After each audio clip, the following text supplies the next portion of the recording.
Hello, everyone. Today on the final bar, I'm joined by Doug Busch from ChartSmarter in New York. We're going to talk about the overall market environment. He'll have some individual stock ideas for us when we're looking at the S&P again today.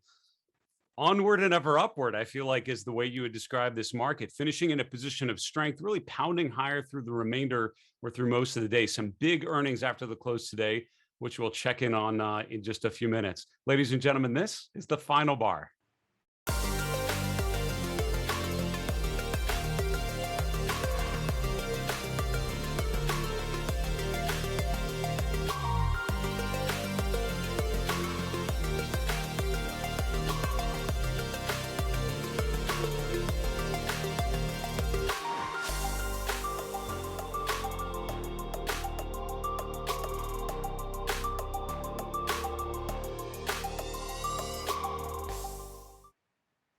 Hello, everyone. Welcome to the final bar. I'm your host, Dave Keller. I'm the Chief Market Strategist here at StockCharts.com in a rainy Redmond, Washington. Thanks for joining us every weekday after the close as we focus on the market environment using the power of stock charts, using data visualization techniques to better understand investor psychology, the sentiment in the market, supply versus demand, fear versus greed, all of these opposing forces that tend to net out in terms of price trends. An interesting series of days here. I feel like an interesting day among many interesting days. Today, the S&P pushing higher through the course of the day. REITs actually the number one sector out of the 11. So sometimes you have a very clear risk on versus risk off. Sometimes it's sort of a mixed bag of sorts, and you have to, at the end of the day, I think, respect the trend, focus on where the opportunities are as indicated by the charts. And while yesterday you saw the market finish in a position of weakness, really accelerating downward into the close, today sort of a different feel with a nice move higher in the morning, a nice move higher at the end of the day. So sort of those two crucial periods, that first 30 minutes and the last 60 minutes overall, netting out fairly positive with the S&P up about 1%, teasing 4,600. We have great guests on the show. I'm really excited to have Doug Busch back on the show. He always does a fantastic job laying out in front of you some tickers to pay attention to. Coming up the remainder of the week here, actually for next week, we have Joe Rabel on November 2nd from Rabel Stock Research. On Wednesday the 3rd, Christopher Mullen from the Technical Traders. Week after, on Tuesday the 9th, we have Larry Tentarelli from Blue Chip Daily. Coming up next Thursday the 11th, we have Joe Duarte from JoeDuarteInTheMoneyOptions.com. If you missed our latest episode of The Pitch, by the way, just aired earlier this week, go to StockCharts.com/The Pitch. Grayson Rose did a great job hosting a very special Halloween edition with 4 good ideas and 1 spooky idea, which was actually really well done, and a lot of tickers to keep in mind. That just aired earlier in the week. Go to StockCharts.com/The Pitch to catch that replay. Also, I will be hosting an event at the Money Show Virtual Expo that is coming up next week on a Wednesday, November 3rd. I was just talking a couple hours ago with Julius DeKempener, fellow Stock Charts contributor. We are going to be presenting a session together called Sector Plays Through Year End. We're going to bring to bear the strength of the RRG visualization, looking at sector rotation. Then we're going to dig into some of the particular groups in one sector and focus on some of the charts that we think are should be top of mind for you. So it's going to be a great macro to micro exercise using sector rotation, asset rotation, using the RRG, and then using stock charts to dig into some individual ideas. To sign up for that event, by the way, go to StockCharts.com/moneyshow. Let's continue on today's show with our market recap. So as I mentioned, it's interesting, a lot of discussion, a lot of work has been done over the years on that first 30 minutes, the last 30 minutes or the last 60 minutes, which tend to represent the first 30 minutes tends to be anecdotally sort of the retail traders reacting and at times overreacting to post-market, pre-market news flow. The end of the day, you have the last hour, which is when a lot of the institutions would tend to put larger trade-ons to minimize their impact on the market. Today, for what it's worth, both of those periods actually stronger. And so not surprising that the S&P finishes the day in the green, with the S&P closing just below 4,600. The NASDAQ and the NASDAQ composite outperforming today, although technology was actually sort of a market performer today. It was other sectors that actually did better than tech, but the tech-heavy NASDAQ outperformed. Also interesting that the mid cap index up over the S&P up 1.6%, the small cap index up almost 2%. So when you think about a rotation from risk on versus risk off in terms of cap tiers, a rotation from large cap to small caps is usually a good indication of a healthy rising market as people are putting on the high beta bet, the more risky bet. And you certainly saw that sort of movement in the charts today. The VIX, by the way, is back nearing the 16 level. That's around 1640. Interest rates bouncing back higher, and we saw interest rates coming lower. Had a great discussion yesterday with I forget who we were talking to, but we're talking about the movement. Pat Ceresna, sorry, from the Market Huddle podcast, talking about rates and the overall flattening of the yield curve, which is absolutely true. Today, though, you have 10-year yields bouncing higher. So still not really necessarily a steepening of the yield curve, but certainly a rising rate environment, which is, I think, I would argue, one of the most important themes to pay attention to. Elsewhere, looking at the commodity complex, we have the DBC up 0.5%. It actually spent about half the time positive, half the time negative today, and gold and silver ended the day essentially flat from yesterday's close. Cryptocurrencies bouncing back higher in a fairly big way. A big part of that move just been in the last couple hours with Bitcoin getting back nearing 62,000 again, and Ethereum up about 10% from where it was yesterday. We were recording the show yesterday. It had gotten below 4,000, actually back up above 4,200 here as we're broadcasting the show just after the equity market close on Thursday. Let's look at some of the individual charts. We'll get back and talk about sectors and some of the key stocks on the move here. The S&P 500, I would, it's hard to argue that this is anything but a bull market phase at this point. Can stocks go down from here? Of course. Can the S&P go lower tomorrow dramatically? Absolutely. Anything is possible, but it's all about what's probable. And it reminds me, talking with Julius de Kempner, he had Tommy Dorsey on his show a couple of weeks ago to celebrate his 100th episode of his show. And congrats to Julius on that. But he interviewed Tom Dorsey, and my conversations with Tom have been, relating the markets to football. And he always would talk about, is the offense on the field or the defense on the field? When the offense is on the field, it just means you're much more likely to have, to score a touchdown, to have forward progress and to gain ground on your opponents. And so when you're seeing the S&P making new highs, it's hard to argue that the offense is not on the field right now. Now, is there a chance that you have a turnover and the market goes down significantly? Of course, but it's much less likely, right? When you control the ball and the offense is on the field. And so the S&P making new all-time highs, close to making, actually making a new closing high today, but close to making a new all-time high on an intraday basis, certainly speaks to the underlying strength in stocks. Now, here's the kicker, and I think this is what's important, why I'm excited to talk to Doug Busch here in a little bit. Just because the market looks this particular way does not mean all stocks look this particular way. And I think that's an important differentiation to remember, right? All stocks do not look like the S&P 500. Now, there are times when it feels like a very homogenous market, meaning kind of most things look the same. And I was taught early on, a rising tide lifts all boats. And overall, the fact that the S&P is making new all-time highs certainly speaks to the strength of stocks. And I think in general, giving the bias to a bullish phase for stocks is totally warranted. However, you have to remember that a lot of individual names look nothing like this. If you're looking at, pick a random stock in consumer staples, and I'll bet you probably will find something overall in an underperforming scenario. Not in staples, but something like Boeing comes to mind. There are charts that are just not looking good, particularly on a relative basis, that are not making higher highs, but making lower highs, not making higher lows, but making lower lows. So I think now more than ever, it's a really important time to certainly pay attention to some of those charts. It's worth noting you've got heavy earnings this week, and that's been, I think, the story in a lot of ways. Earlier this week we have Microsoft. You have what else was on there? Alphabet was on Tuesday. Both overall stronger. And I recorded a video, by the way, on my YouTube channel just yesterday, my YouTube channel called Market Misbehavior, looking at the 6 FanMag stocks, or the FANG stocks plus Microsoft, essentially, and looking at that bucket of 6 and comparing them. I think you'll find some of them like, Alphabet, like Microsoft, in strong uptrends and continuing to make higher highs. But then you have others, right? They're not all the same chart. And Facebook probably, or Meta at some point, we need to start calling it that. I'm not ready today. We'll ease into that over the next couple of weeks, probably next month.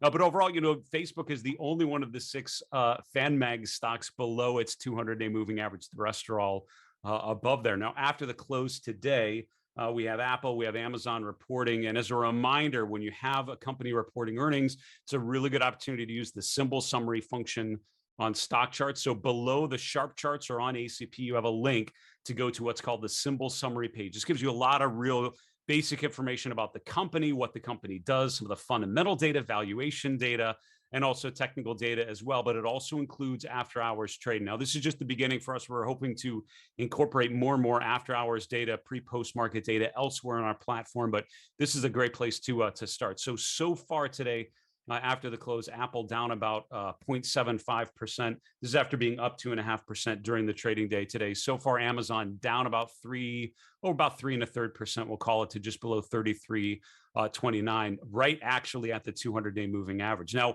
it's worth noting on Facebook, right, when they reported on Monday after the close, the stock was actually up a couple percent, if I remember right. But then the next day opened and traded lower through the course of the day, and ended up being down probably 4 or 5% that next day on Tuesday. So there's no guarantee that the after hours session translates directly into the next day's trading, but it's always the most clear and timely way to look at a reaction to an earnings release as the earnings calls come out, as people are digesting some of the news headlines and trying to digest how that's going to impact the stock.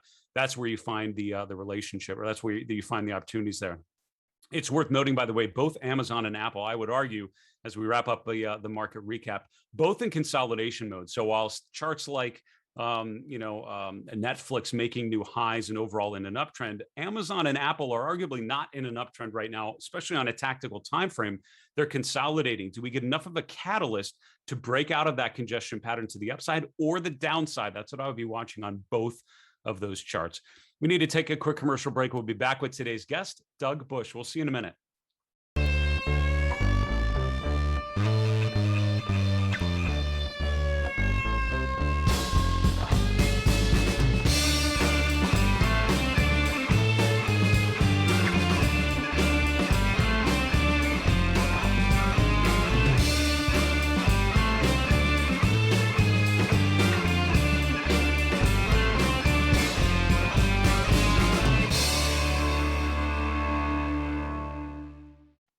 Hello, everyone. Welcome back to the Final Bar. This is Dave Keller here at StockCharts.com. So good to have you join us every weekday after the close for our show, making sense of these markets, hopefully using the power of technical analysis, the power of StockCharts.com. A couple quick comments before we get to today's guest, Doug Busch. First off, we love to hear feedback from you, and particularly questions that are coming up as you are trying to analyze charts, place your bets, manage your portfolios. What questions are coming up as you are trying to use stock charts and using technical analysis? Our email is thefinalbar@stockcharts.com. We're on Twitter @FinalBarSCTV.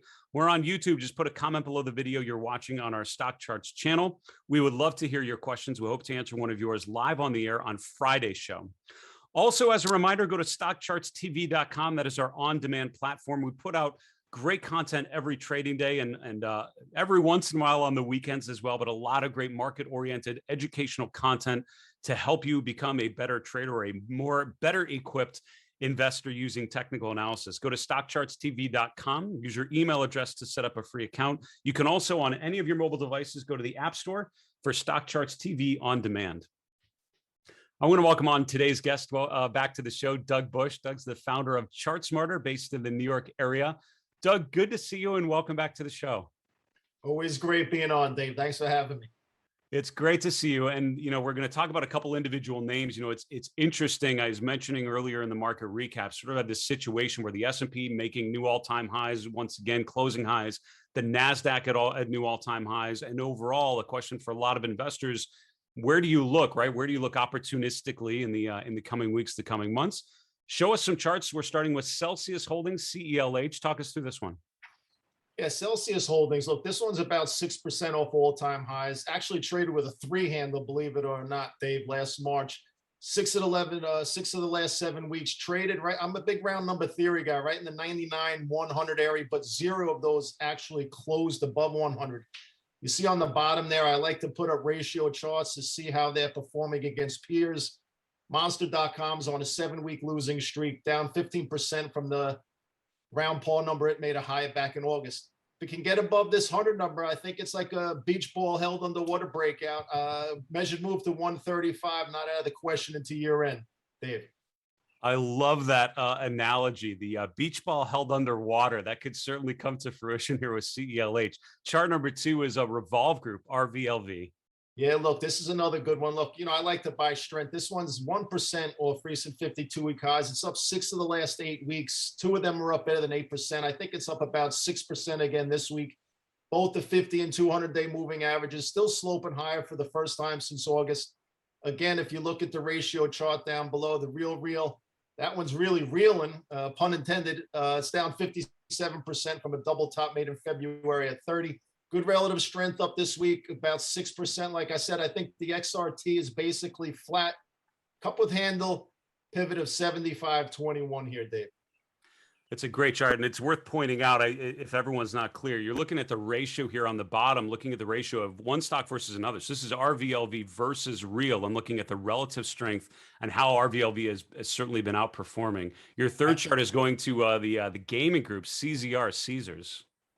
Yeah, Caesars. Look, there's been a little bifurcation in this group. With the ones with China exposure had some issues a little while back. Caesars been one of the good ones. About 8% off highs here, made near the round 120 number last month. It's currently testing the highs made that week ending 827. That rose 22%, believe it or not. So it's still above that big week. MGM down about 4%. The weaklings have been Las Vegas Sand and Wynn about 40%. Those are both down from their highs. I think Caesars is actionable right here. It's retesting that bull flag pivot of 110. It had a nice reversal today. The breakout carries a measured move to 140, Dave.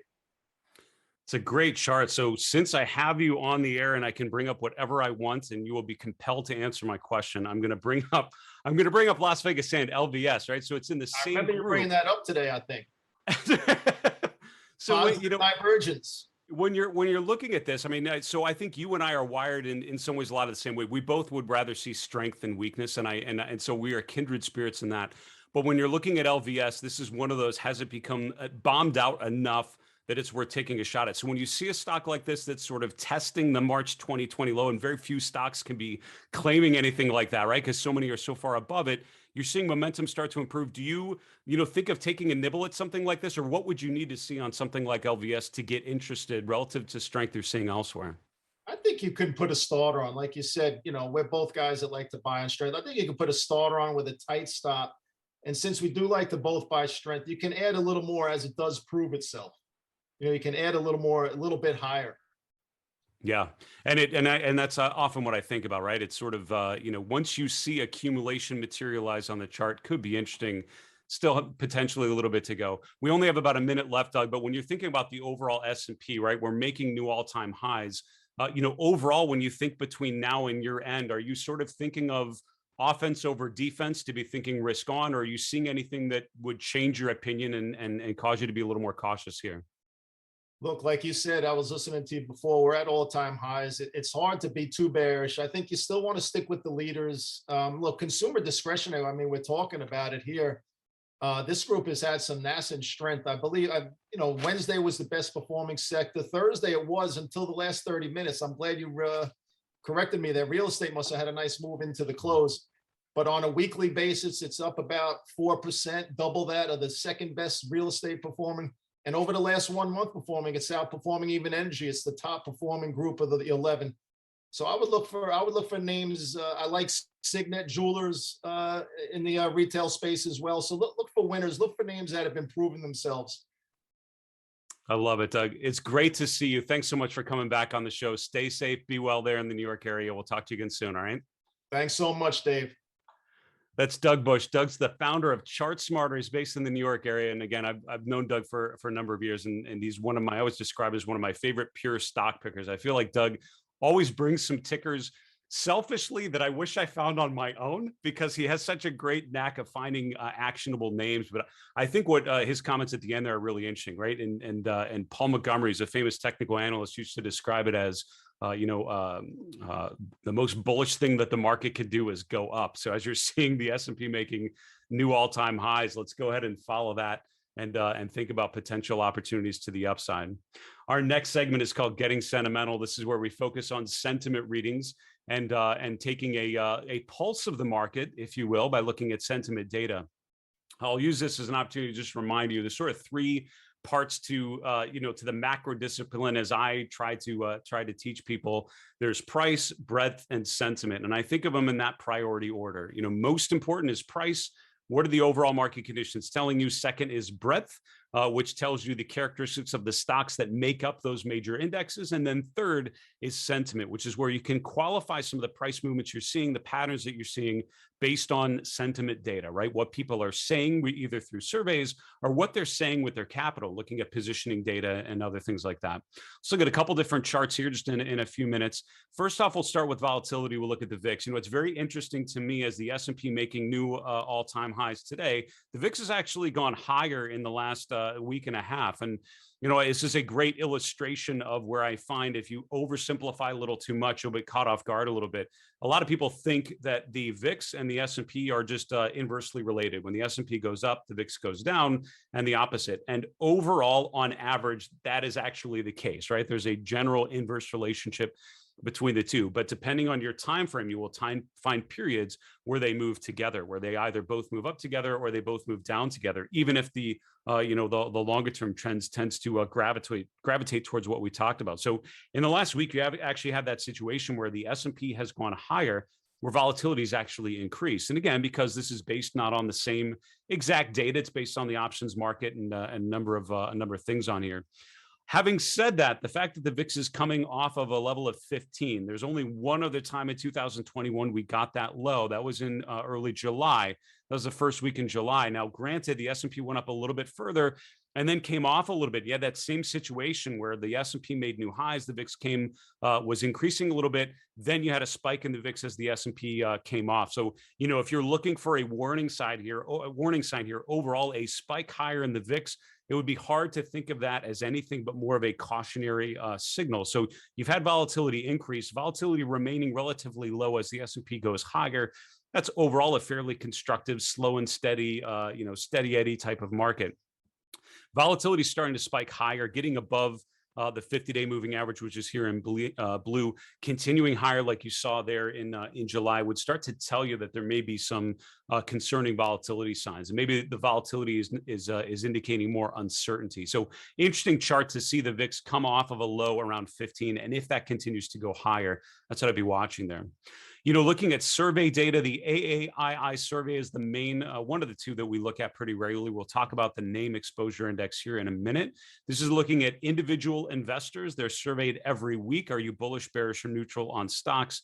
And this is where things netted out. Last week, it was interesting. We were nearing what I call the euphoric level. When the bullish reading gets above 50%, that indicates, in my opinion, sort of excessive bullishness.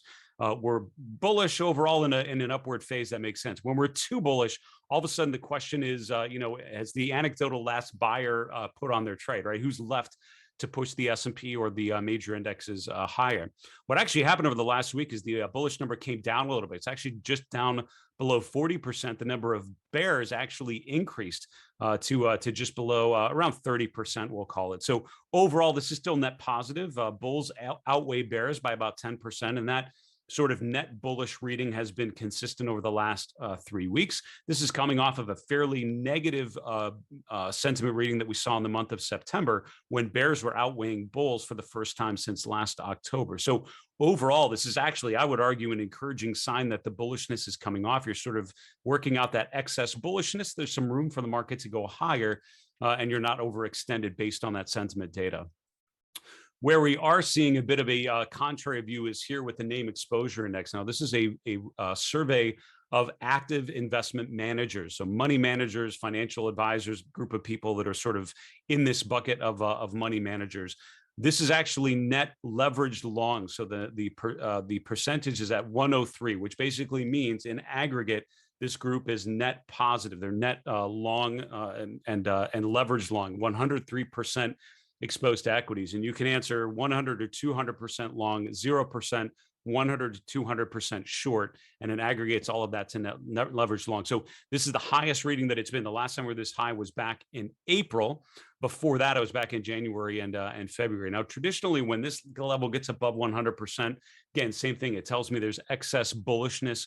People are too bullishly positioned, and the question is sustainability. Now, what's happened in this incredible bullish phase that we've been in over the last 5 years, you've seen a number of times where this rating has gotten above 100%. We have not often, just corrected immediately when that's happened. And usually this has been a little before a top. You have excess bullishness, you have the market going higher for a little bit further, at times even 4 to 6 weeks, and then you start to see some concerning signs. So excess bullishness is certainly there in the NAAIM exposure index. Where you're also seeing excess bullishness is in the Rydex flows. This is looking at in individual investors and whether they're on the bullish or bearish segments within the Rydex fund family. They're essentially in the most bullish positioning that we've seen in the Rydex data in the history of that data series going back decades. So if you're looking for signs that there's excess euphoria or excess bullishness or euphoric conditions, the Rydex flows are certainly a concerning area of that. So again, the bullish signals that you're seeing here are sort of contrary signs are a cause for concern. However, you have to focus on price number one. And what this tells me is to look for signs of distribution, signs of excess that start to rotate lower. And that's what we are certainly not seeing just yet on the chart of the S&P. We need to wrap to today's show, folks, and go to the 3 and 3 charts in 3 minutes. Here we go. And I'm excited. I actually may have given myself a full 3 minutes. Usually it's a joke. I have the 3 and 3 and I have about 1 minute left, but I think I did it today, which is super exciting. Chart number one is what I call the new Dow theory, right? Traditional Dow theory, Charles Dow over 100 years ago came up with this idea of indexing, right? Looking at indexes of stocks and taking the industrials and the transports, or really the railroad index at the time. And are those two indexes confirming by going higher or confirming by going lower? And that tells you have a confirmed economic direction, right? The market is giving you a clear signal. Or do you have a disagreement or a non-confirmation when one of the indexes is breaking out or breaking down, the other one is not confirming that? I think with today's close, you could argue we've gotten a confirmed bullish signal or confirmed buy signal from what I call the new Dow theory, the S&P 500 and the NASDAQ composite. So this is adapting what Charles Dow did and adapting it for the 21st century, where I think you need to think about the old economy versus the new economy. Are both parts of that of the equity markets as described that way? Are they both confirming an uptrend? What's interesting is if you look at the Dow Industrials and the Dow Transports, you're not quite confirming a new high yet, even though the transports have round tripped, not quite making a new all-time high, or very, very close, not really confirming it just yet. You're very close here, I think, today and this week, getting a confirmed buy signal from the new Dow theory. Overall, again, it's dangerous to remain bearish in the face of a rising market. That's what that chart is telling me. Chart number two is looking at the NAAIM exposure index, the Rydex flows. Again, sentiment data is something I like to pay attention to. And for me, excess euphoric conditions or excess negative conditions, looking at desperation in the form of survey data, is helpful. It's instructive, but it's anecdotal, right? And for me, it tells me to dig deeper into some of the charts and look for warning signs that would tell me that there could be some concerning conditions. So the S&P making new all-time highs as the NAAIM exposure index is net leveraged long. That's not necessarily a bad thing, but it tells me to look for signs of excess, and particularly look for signs when excess is ended, right? When is the uptrend starting to end? Finally, we have the Altria group, and we talked LVS, Las Vegas Sand, with my guest Doug Busch earlier.